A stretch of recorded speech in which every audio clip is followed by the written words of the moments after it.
نور على الأفلاك في أقطارها يبقى يدور ونبضه التهليل، ولكل نبراس نفاذ تألق، ولكل شمس في الوجود أفول.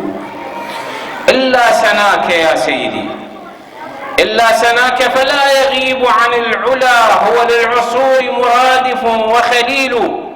في صلب آدم قد سما حتى انبرى هابيل، أم حتى أتى قابيل.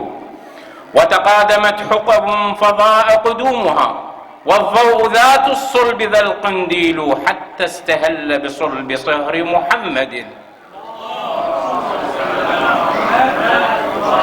وافى العلا فتبلج الإكليل.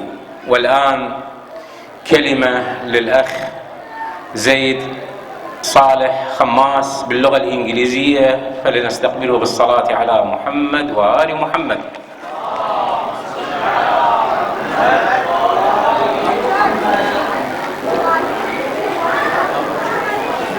السلام عليكم ورحمة الله وبركاته. أفلح من صلى على محمد وآل محمد.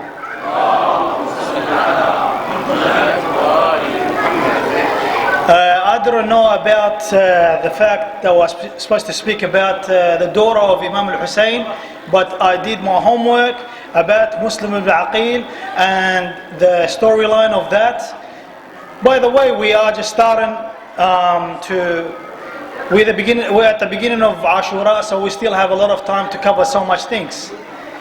But today, I would like to talk about the in-body of Muslim ibn Aqil. Muslim ibn Aqil, not much of us really know much about his whole life. All we know about him is the incident that took place in Kufa and how he died. We really don't know much about him. We really don't know much about so much things that took place. So if we look at Muslim ibn Aqil, he was the cousin of Imam Ali alayhi salam, and he's the son of Aqil. Aqil was the brother of Imam Ali alayhi salam. If we look at that and we see Muslim ibn Aqil was born after Imam al-Hasan, he was between al-Hasan and al-Hussein. So a year after Imam al-Hasan was born, Muslim ibn Aqil was born. So where there were three best friends, Imam al-Hasan and Muslim ibn Aqil and Imam al-Hussein. So he was with them from childhood, and he was a very strong warrior.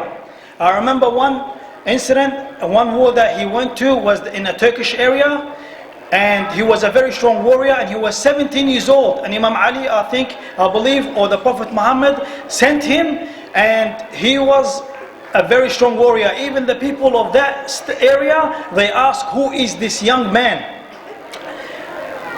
So when you look at Muslim ibn Aqil, that kind of stuff, and how many kids he has, Muslim ibn Aqil, he had a lot of kids. And the Aqil house, if we go back to Aqil's sons, they gave so much sacrifice in Karbala. If we look at the names, we'll find most of the Aqil family are martyred in Karbala. So Muslim ibn Aqil, he was a mujahid, he was a very strong person, and he was with them in the battle of Camel, and he was with Imam Ali alayhi salam, and he was with him in Siffin, and he was with him. So Imam al-Hussein, when he sent Muslim to Kufa, what he did, he said, I'm sending my brother, and I'm sending my cousin, and I'm sending my trusted person. He is the most person that I can trust. He could not send Abdullah ibn Abbas because Abdullah ibn Abbas didn't enter Iraq for 20 years. So he sent Muslim, and after 40 days, he gave a letter to Imam al-Hussein. He said to him, everything was safe. You can now come, you and the family, to Iraq, and you can be the leader of the Kufa. So if you look at the last 20 days of the battle, when Imam Hussein, he set his ships to go towards Iraq, the last 20 days, 25 days, Yazid ibn Muawiyah was in loss. He was very struggling. If we look at it from every direction, when the Prophet Muhammad sallallahu alaihi wasallam, let's go back a little bit, when he went to Medina, what happened to Medina? A lot of the merchandise started to go to Medina, and they left Mecca, they left Kaaba. So Imam al-Hussein wasn't just regarding the Khilafah, it was more of business as well. So the state will move to Kufa. So what that happened is, when Yazid, the last 25 days, he was very struggling. Why? Because there was a lot of tension going on. Han ibn Urwa, he was a Siffin. Habib ibn Mudahar, he's a Sahabi. Muslim ibn Aqil is a Sahabi. He was 80 years old when the Prophet Muhammad ﷺ departed. So Muslim ibn Aqil was not an easy figure. He was a very strong person and very sharp mind. So when Imam al-Hussein sent him, he knew who to send. Guys, you gotta pay attention here. So I'm telling this story for you guys mostly, so you have to pay attention. Okay? So what happened with Muslim ibn Aqil? When he went to Kufa, he was seated at Hani ibn Urwa's house. Where he was at Hani's house. And Sir John, he recommended that Yazid should put Ubaydullah ibn Ziyad on Kufa.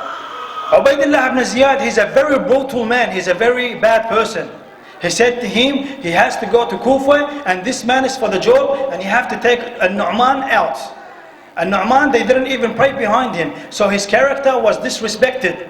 So when Yazid ibn Muawiyah, he does not like Ubaydullah ibn Ziyad. There was a very strong ego. They hated each other. Both of them are very handsome. Both of them, they got power. So they hated each other dearly. And Sir John, he said to him, if you want power, you have to put Ubaydullah ibn Ziyad. So he put Ubaydullah ibn Ziyad instead of Nu'man.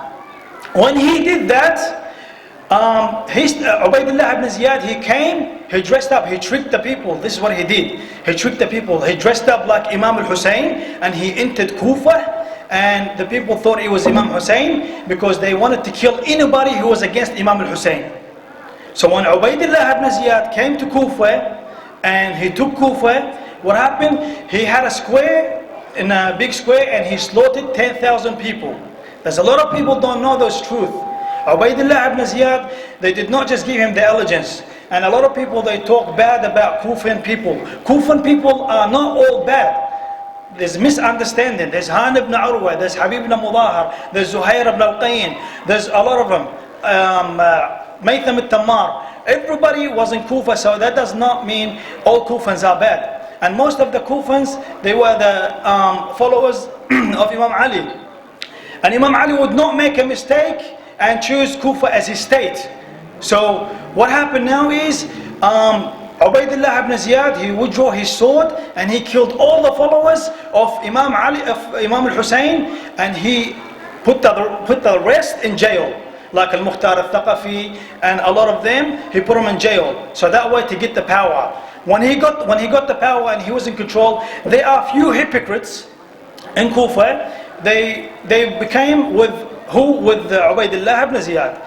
So what happened now is, Muslim ibn Aqil is in Kufa, and there's a lot of problems going on. There's a lot of killing. So Muslim ibn Aqil, he actually became alone in Kufa. Why did he become alone? Because those guys in Kufa, they sold Muslim out. Why? Because they got money, they got paid big time, so they sold Muslim out. They sold them to Ubaydullah ibn Ziyad. That was really bad. So Muslim was alone in Kufa. He didn't know what to do, what could take place. Okay, so he was doing the prayer. He tried to do his best to make the Kufan people stay with Imam al-Hussein. But the problem was, because money, and they was very scared if the people will kill them, and they didn't like the idea, you know. So they said, why should we stay with Muslim, and Muslim is not giving us nothing? Well, we go with Ubaydullah, he's going to give us everything. So they left Imam al-Hussein and they left Muslim. Muslim was alone in Kufa. Imam al-Hussein was halfway. He was about to reach Kufa. There was not much, you know, there wasn't much distance between there. So about 3 or 4, 5 kilometers.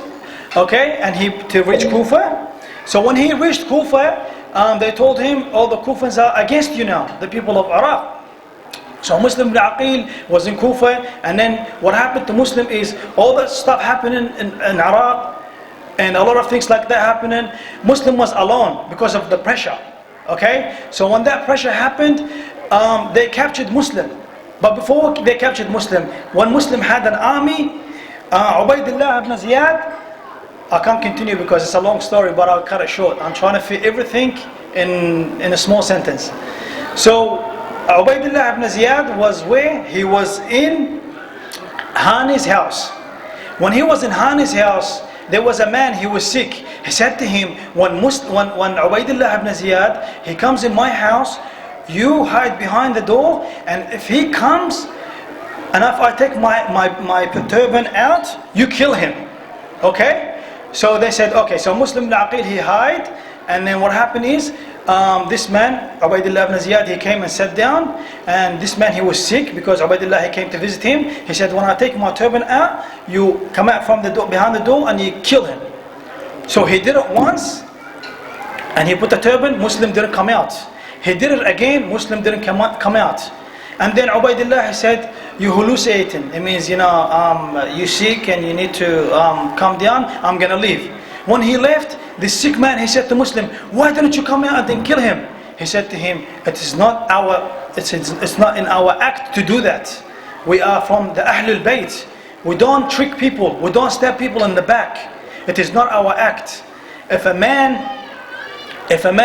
kills, he becomes a criminal, his faith will depart from his soul. So he said, pay attention boys here. So this is very important. So when he said that, this man was very upset with Muslim ibn Aqil. When he was upset with him, Muslim ibn Aqil, he said, I don't kill this man. This man is, he's in your house, he's a guest. You understand? You don't kill a guest. So when he left, he said, whatever happens, happens. And then this man, he captured Muslim ibn Aqil, Ubaydullah ibn Ziyad. He captured him, and what happened is, he killed him. And he threw him, before he kills him, Muslim ibn Aqil was alone in Kufa, yeah? Before he kills him. Before he kills him, Muslim ibn Aqil was in Kufa. When he was in Kufa, he was alone. Where did he go? He went to this lady's house, and he was sitting outside her house. There was a little girl, she was crying, because Muslim ibn Aqil was sitting outside this woman's house, and her mother went to go get him water and come back. By the time she came back, she said to her, why is my daughter crying? He said, I didn't say nothing to her. Anyways, she said to him, what are you doing here? He said, I'm alone in Kufa, there's no one for me to help me, and everything like that. And then this man, who's the father of this late girl, and the brother of this girl, he went and told Ubaydullah ibn Ziyad, Muslim is in our house, come and get him. So they got Muslim with a big army, and they surrounded Muslim, and they throw stone at him, and they captured him, and they sent him to the castle. And when they sent him to the castle, they threw him from the top of the castle, and that was the end of Muslim ibn Aqil. أفلح من صلى على محمد وآل محمد.